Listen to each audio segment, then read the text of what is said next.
This is part two of part one was about the making of these journals, but they needed something more. So I've added a closure. I've got some little things tucked in and did a little more work on the inside pages. So I show you how I did it. Let's get started. As I fill up these journals, they're getting kind of lumpy. So I decided it would be nice to make a writing board. And it's a pretty straightforward process, but I decided I'd make it a little bit fancier.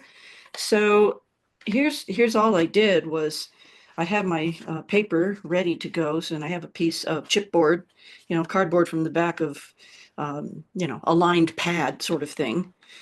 And I have found a lot of really cool, as you can see here, some really cool postcard stamps. These are very nice, lots of variety. And I have some antique postcards, and it's so cool to have rubber stamps with these fancy postcards words. So that was a fun thing to find. I've gotten a lot of my clear stamps from globeland.com. And they're silicone stamps. They're as far as longevity is concerned, red rubber is the best. But you can't find everything you want in red rubber, as much as that might be nice. But on the other hand, these are really nice for the simple reason that you can see through them and get your placement right. So, there's pros and cons to everything, isn't there? I do like to stamp first before I put it together to so I get a clearer impression.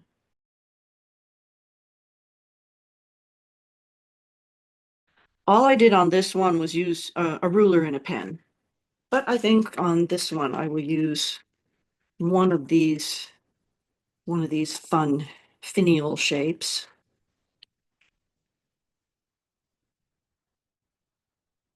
And it will go right there.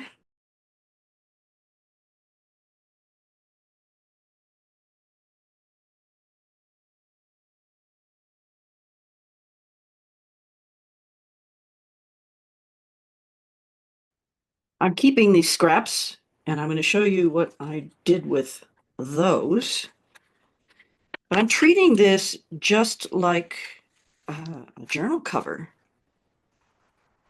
It just gives it a very nice finish, and this is not a grungy style, so I want it to look nice.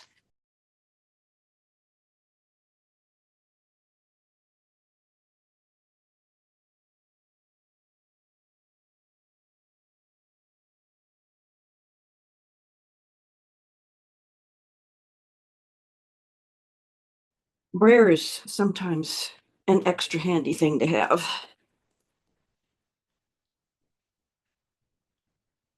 This is a soft rubber brayer, not a hard one. There we go. Okay. So now we have a writing board. I'll set that aside for now and go on to the next piece. Once I decided to fill up the bag part of the paper bags, I realized it would really nice to be having a closure for it. So I gave it a closure. And I discovered I could get away with something that I wasn't sure I'd be able to. So let me go through that process very quickly. So the first thing, so because this is a bag, I don't want to poke a hole through this part, but I still wanted to put on this brad with just, um, something for the string to go around. So I was like, oh, okay, what can I do? So I had some cardboard in my trash. So I just put that in there. And this is going to be this little part here. And these are some little foam stickers that I found in a thrift store, a little bag full of different colors. So because it's a sticker, I can't stick it on here, so I punched out another heart shape. All right, so now I know how big this is. And I want to I'm going to put the point right up to the edge and basically center it. I need to work this hole a little bit bigger so that the tines of the bread will go through. So let me see if I've got it big enough. Oh, yes. There we go. Perfect. Okay. Now I just need to bend those tines back.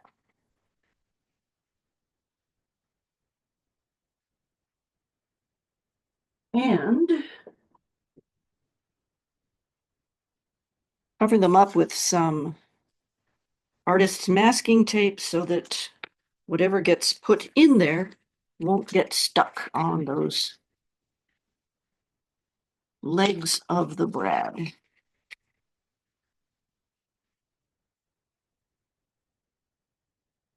All right. And what I decided to do to attach this, which I did on this one, is I went, well, you know what? I'm just going to tie a string on the back.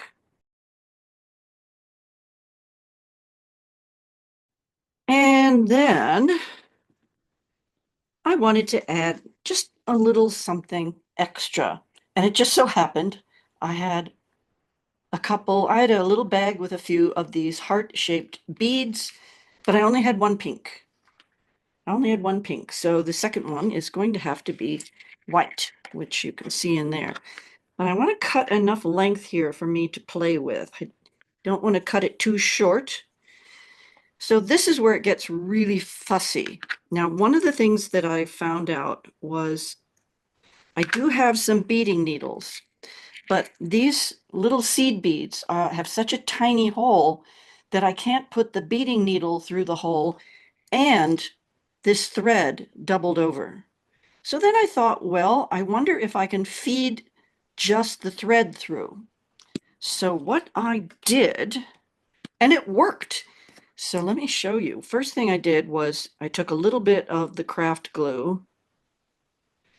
I cut the tip on a diagonal, and then I've got the craft glue.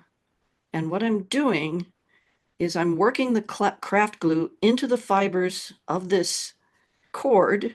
It's a baker's twine, by the way, and just twisting it in the direction that the baker's twine is going. And now this is gluing those threads together. And it's creating a point. So on and, there's a point and it's gluing them together.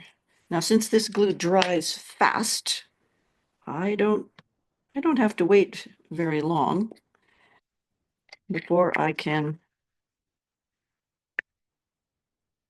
play with those beads. And they are tiny, tiny bead holes. I also took my regular bookbinding needle and just made sure there were no obstructions. Sometimes with seed beads, there's an obstruction. So I just kind of worked it into the point a little bit. Now this is where it gets really fussy, but it works. It actually works.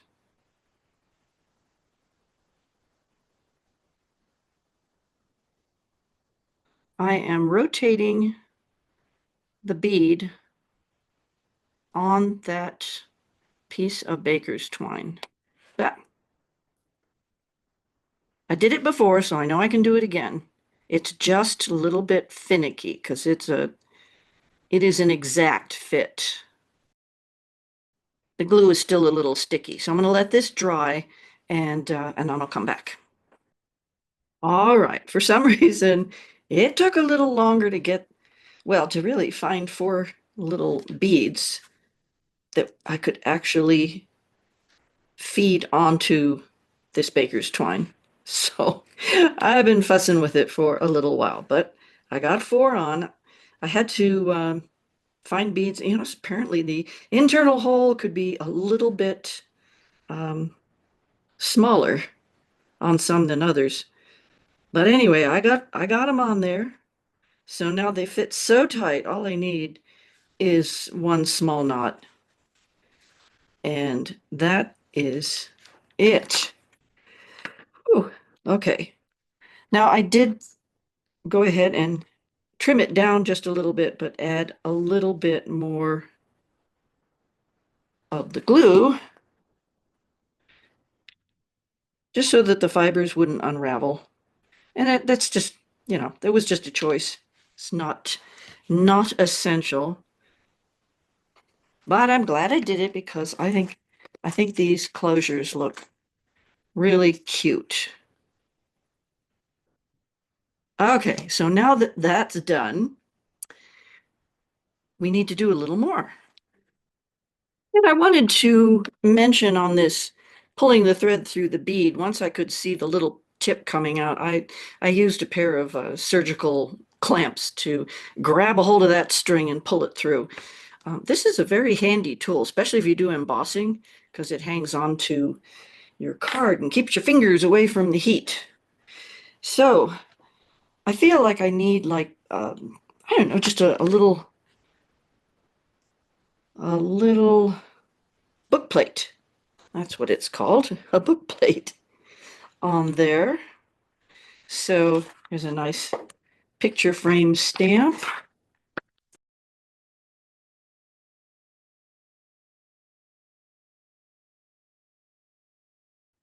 I'm going to leave this one blank. I wrote in the other one, but I think I'm going to leave this one blank because someone could use their own rubber stamp or write their own word, or maybe they have a label of what they would like to have in there. So I am going to leave that one blank. All right, so I went through page by page on the other one and looked for what little things could I do to kind of change it up a bit. So I did some little things, just some little things. And sometimes that's all you need, or some little things. This one I'm fine the way it is. I'm fine with this page the way it is. Oh yes, I need to do something here. All right. So what I decided I would do on this page is a kind of a little collage kind of a thing. And the link in the description box will take you to where you can get a set of heart-shaped templates for you to use. And there's a couple of different styles. And I was looking at these and going like, well, let's see, how would that be to do them this way, and maybe a little one off to the side. I thought that would be fun. I wanted to do them in white. So I used some basic printer paper with my template.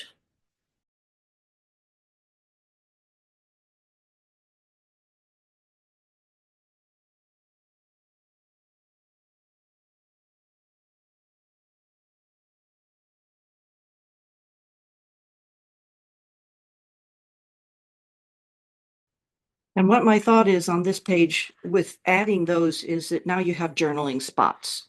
So there's certainly journaling spots on the back, but it kind of gives that extra, that sort of cluster look, but it adds the journaling spots in a fun shape, right?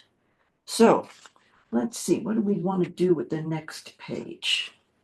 Well, actually, I'm rather enjoying the look of rounded corners. So we'll keep that going. This one's fine. I'm happy with that page.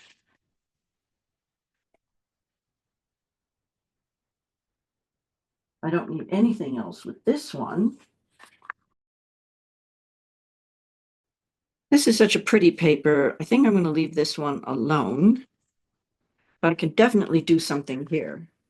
So I think I'll go for another kind of writing spot edition.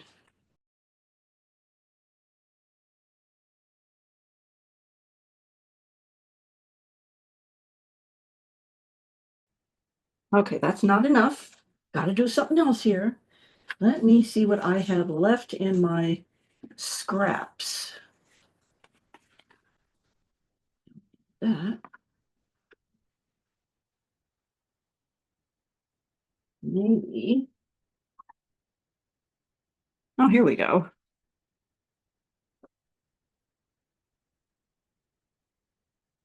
Just a little strip. Yeah, that'll do.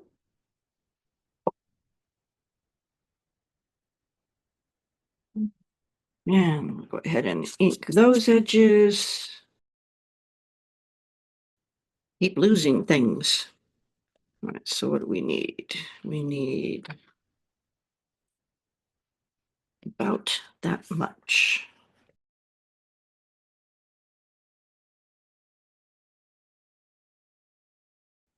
All right, there's that page. That page is fine. All right.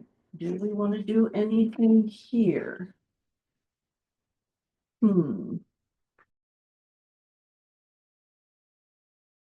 think what I didn't do yet on this one.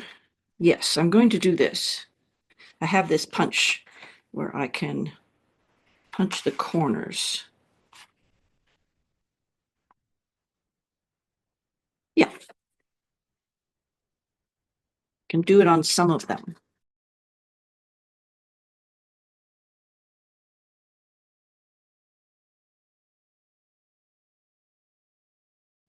This is the last page. So it needs something, right? Okay. Let me see what I come up with here.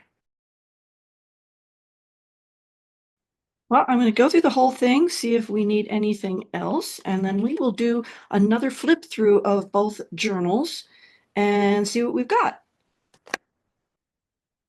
That Valentine journal left me with some scrappy bits. Some of them I cut smaller because I had a card idea in mind, because I want to make a couple of cards, right? I mean, we've got this Valentine's Day, and I have friends as well as my husband that I like to sometimes send a card to. So this is just A2 letter size cardstock that I folded in half. I have A2 envelope. I have some of those in my stash. And I am going to do something. And yes, I admit I went to Pinterest. Pinterest is a great place to just get some ideas. But of course, I have different scraps. So for me, I want to use the scraps I have. Now, I already trimmed these and inked the edges. So I'm going to need my glue. I got that at the ready. And what I'm going to do is a weave, but I want to demonstrate setting that up. So I paper clip them on. Now I've got some short ones and some long ones, and I kind of planned this out a little bit. So I wanted to alternate. So that was the idea of the uh, the strips. I want to use some of these little scrappy bits. So I wanted to create like a weave. Well, let's move this down. There we go. And that one on top, that one underneath, that one on top, that one underneath, and that one on top. So that, let me see. So I want to see if I want to create kind of an irregular look. So once I see kind of where I've got things, I want to start gluing. So I'm going to create a weave, but it's going to be a whole lot easier if I start out by weaving, gluing down the first weave. Okay? So I'm making that one very long. I like that. Okay, so the first one is the most fussy. We just need a dot of glue for this first anchor point. Just a dot. And I am staggering them.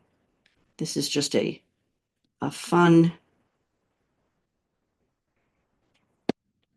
idea. See, I can pop that up a little bit. There we go. Yes, things are going to move around, but once we do this first column, it will all work out.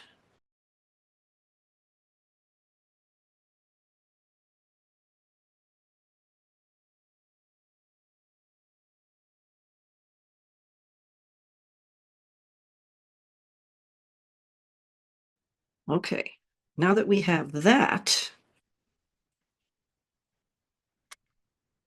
I'm going to glue this whole thing down.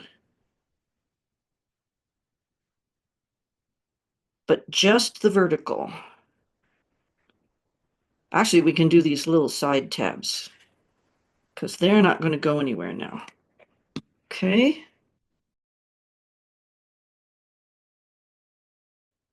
Okay, that was the finicky part. The rest is pretty easy because we're just going to weave the next strip in,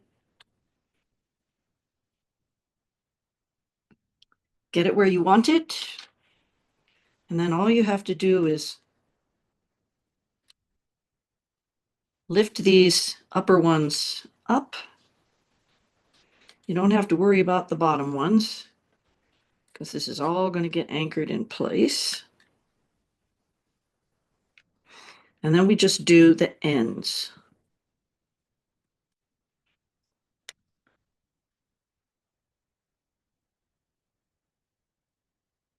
Just a little bit on the end. And we're ready for the next strip.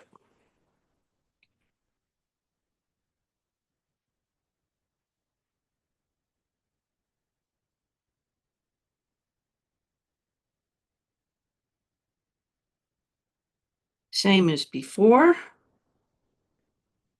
Go ahead and anchor the top, and then just do the upper ones.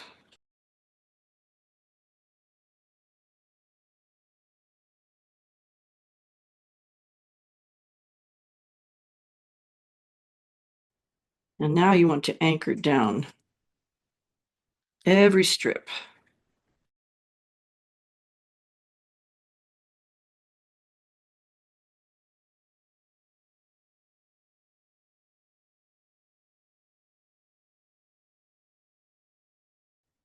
And last but not least, I punched out 3 hearts.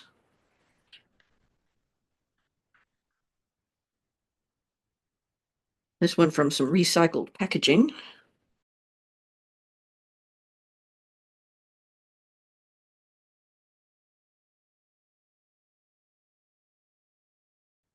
What do you think? There was the first one. This is all with little bitty scraps. I think it's really fun. And of course, we have an envelope. So maybe it would be fun to add a couple of little scrappy bits.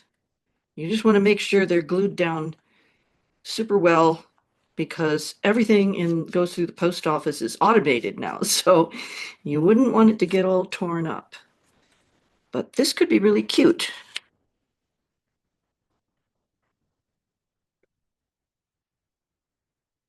You'll notice on On this one, I did not ink the edges, and on this one, I did ink the edges. And I think the inking really enhances the look.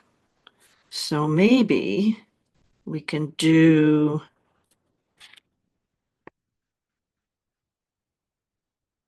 but we do want these glued down very, very well if it's going to go through the postal system. Now, if you're just going to hand it to somebody, no big deal. Right? But this is just one of those things you can play around with. Now, see, isn't that cute? They go so well together. That's really fun. So I'm going to glue that down. So these are a couple of Valentine cards ideas made with the scraps from the journal project. And yes, I got a little bit of the idea from Pinterest, but you just use what you have and see what evolves. All right. So let's go ahead and flip through those journals now that they are finished. Okay? Well, I knew I wanted to add something to these two little journals, and it was a new experience for me with the Japanese binding. And as you know, usual, it's kind of a lot of ad lib. So we have paper bags. We started with paper bags, and in the front pocket, I made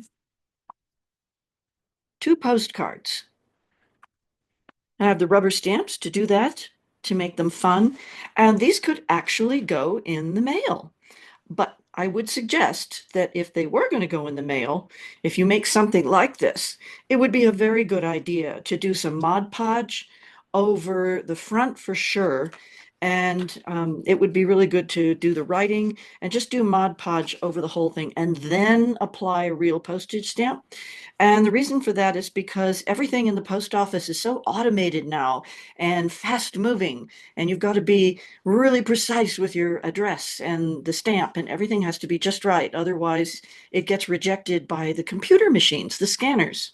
So I had these rub-ons. I had a little sheet of rub-ons, which I used for both these journals, and they were very handy.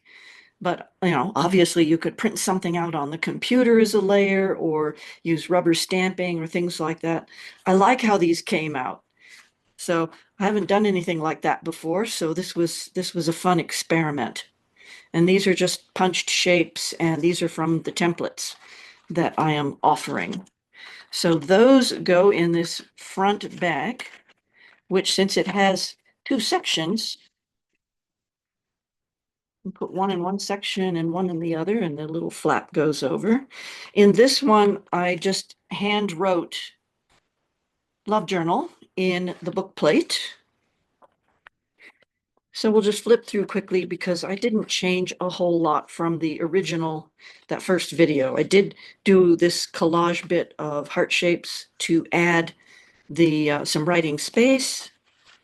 I did a little extra with the corners. Here's another little collage piece. Got some little things in that pocket, and we have the flip out. This hasn't changed. And I will link the other videos, so if you haven't seen part one, you can watch that. I did this little collage piece, and I used that same rubber stamp as the book plate, and left a little tab here. I inked a few edges. I inked a few edges, did a little punch in the corner, just did a little fun extra collage, and added some punched shapes. These are the same, and in the back we have a writing board, which also could be sent as a postcard. You could do some extra writing or collaging on the front and put it in the mail. It certainly is sturdy enough. And we have our closure that is attached to the center back with some fun beads. And the second one, a little bit different color. We have the two postcards. Now these I did a little bit different because I only had one of each in the rub-ons. So I just did them a little bit differently, but basically the same. Left this book plate blank. And everything else in here is the same. I added these layers for writing. These are the same. This is the same. I left that one because it's such a pretty pattern. Did add some writing space on this side. And I didn't do anything on the back side. I just left those alone. And on this one, I also did the little punched shapes. This is the same. And again, this has the postcard form of a writing board. And that one also has the beads. I made 2 cards. This one does not have inking on the edges, and this one does. I put a couple of little strips on the inside and something on the envelope, and the envelope could get inked around the edges as well. Put a couple of little strips on the inside and did a few bits on the front of the envelope. So here we are. This is, I am finished with these 2 journals, and they will be in the Etsy shop, and I'm going to include the cards with them. So that link will be in the description box, and I hope you were inspired and got some ideas. Thank you so much for watching, and join me for my next video. Oh, I am going to do a couple more Valentine's cards, so that will be the next time. All right. Thanks for watching. Bye for now.